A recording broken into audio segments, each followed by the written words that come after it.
Hi everyone, welcome back to Lexora Studies. இது உங்க smart learning partner. இன்னைக்கு நம்ம வீடியோவில் டிஸ்கஸ் பண்ண போகிற டாபிக் வந்து அப்ஸ்ட்ரக்டட் அண்ட் அன்அப்ஸ்ட்ரக்டட் ஹெரிடேஜ் ஃப்ரம் ஃபேமிலியில் இருந்து தான் பார்க்க போகிறோம்.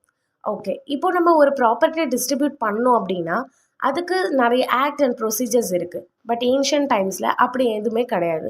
அவங்க ஃபாலோ பண்ணிகிட்டு இருந்தது எல்லாமே ஸ்கூலோட கைடன்ஸ் மட்டும்தான். ஸோ அப்படி மித்தாக்ஷரா ஸ்கூல் படி 2 கிளாஸை ப்ராப்பர்ட்டியை பேஸ்டில் பிரிக்கிறாங்க. அதுதான் obstructed and அன்அப்ஸ்ட்ரக்டட் heritage. Unobstructed heritage அப்படின்னா பை பர்த்லேருந்து அவங்களுக்கு வந்து ரைட் இருக்கும் அந்த ப்ராப்பர்ட்டி மேலே. That is ancestral and joint family property அப்படின்னு நம்ம சொல்லலாம். பட் அப்ஸ்ட்ரக்டட் ஹெரிடேஜ் அப்படின்றது அப்படி கிடையாது. After the death of the property owner மட்டும்தான் அவங்களுக்கு அந்த ரைட் அரைஸ் ஆகும். அண்ட் இது பேசிக்காக வந்து நம்ம செல்ஃப் அக்வைட் பண்ணுற ப்ராப்பர்ட்டி ஆர் ஆஃப்டர் த பர்த்க்கு அப்புறமா நமக்கு கொடுக்குற செப்பரேட் ப்ராப்பர்ட்டி அப்படின்னே சொல்லலாம். அண்ட் இப்போ இதை நம்ம கொஞ்சம் ப்ரீஃபாக பார்க்கலாம். அப்ஸ்ட்ரக்டட் ஹெரிடேஜ் அப்படின்றது வந்து ஒரு பர்சன் அவங்களோட எப்படி சொல்கிறது, அவங்களோட பர்த்லேருந்து அதுக்கு ரைட் இருக்காது. After the death of the owner தான் அவங்களுக்கு ரைட் அரைஸ் ஆகும். அண்ட் ஆல்சோ அந்த பேரண்ட்ஸ், பிரதர்ஸ், நெப்யூஸ், அங்கிள்ஸ் இவங்க எல்லாருக்குமே எப்போ அந்த ப்ராப்பர்ட்டி டிவால்வ் ஆகும், ஆல்ரெடி சொன்ன மாதிரி after the death of the last owner. And இந்த ரிலேட்டிவ்ஸ்க்கு எல்லாருக்குமே கூட பை பர்த்லேருந்து ரைட் இல்லை. அண்ட் ஆல்சோ இந்த பர்சன்ஸ், அதாவது இந்த ரிலேட்டிவ்ஸ் கிட்டேருந்து தான் நம்ம வாங்கணும் அப்படின்னு எந்த ஒரு கண்டிஷனுமே கிடையாது. பட் இவங்க கிட்டேருந்து வாங்கக்கூடாது அப்படின்னு மட்டும் இதில் மென்ஷன் பண்ணுறாங்க.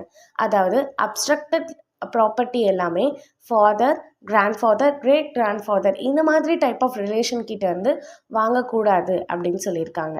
அண்ட் இதுக்கான ஒரு எக்ஸாம்பிள் பார்த்தோன்னா, ஏ கிட்ட ஒரு ப்ராப்பர்ட்டி வருது. அது யாரோட ப்ராப்பர்ட்டினா அவரோட பிரதரோட ப்ராப்பர்ட்டி தான்.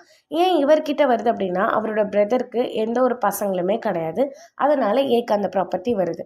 இப்போ ஏ கிட்ட இருக்க அந்த ப்ராப்பர்ட்டி ஏவோட சன்னுக்கு எப்போ வந்து போகும் அப்படின்னு கேட்டோன்னா after the death of the A மட்டும்தான் போகும். அதுக்கு நடுவில் அவருக்கு ஏவோட சன்னுக்கு இந்த ப்ராப்பர்ட்டி போகாது.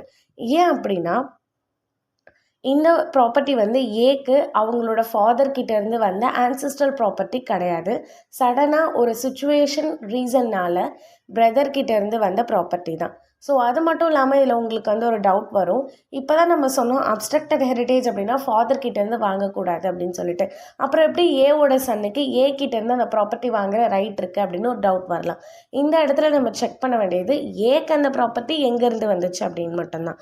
ஸோ ஏக்கு எங்கேருந்து வந்துச்சு, அவரோட பிரதர்கிட்டேருந்து வந்தது. So it is obstructed heritage அப்படின்னு சொல்கிறோம்.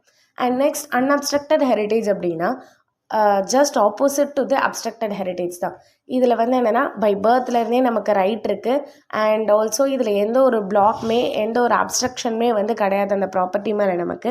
அண்ட் ஆல்சோ நம்ம ஃபாதர், கிரேட் கிராண்ட்ஃபாதர் இந்த மாதிரியான ரிலேஷன்ஸ் கிட்டே இருந்து நமக்கு வாங்குகிற ரைட்டும் இருக்குது.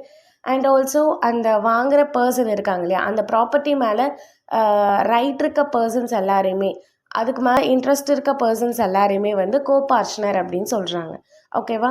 ஸோ இதுக்கு ஒரு எக்ஸாம்பிள் பார்த்தோம் அப்படின்னா, ஏ வந்து அவங்க அப்பா கிட்டே இருந்து, அதாவது அவரோட ஃபாதர் கிட்டேருந்து சர்டைன் ப்ராப்பர்ட்டி வந்து இன்ஹெரிட் பண்ணி வச்சுருக்காரு. அவருக்கு 2 சன்ஸ் இருக்காங்க. ஒருத்தர் M and another one is N.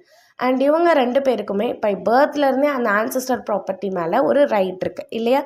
So அதுதான் அன்அப்ஸ்ட்ரக்டட் ஹெரிடேஜ் அப்படின்னு சொல்லிட்டு சொல்கிறாங்க. இதில் நமக்கு ஒரு டவுட் வரலாம், ஒன்லி மேல் மெம்பர்ஸ் பற்றி மட்டும் பேசுகிறாங்க, ஏன் ஃபீமேல் மெம்பர்ஸ் பற்றி பேசலை அப்படின்னா, ஏன்ஷியன்ட் டைம்ஸில் ஃபீமேலுக்கு எந்த ஒரு சான்ஸ் ஆர் எந்த ஒரு ரைட்டுமே வந்து ப்ராப்பர்ட்டி மேலே கிடையாது. ஸோ அதனால தான் இந்த கான்செப்டில் ஃபீமேல் பற்றி எங்கேயுமே பேசியிருக்க மாட்டாங்க.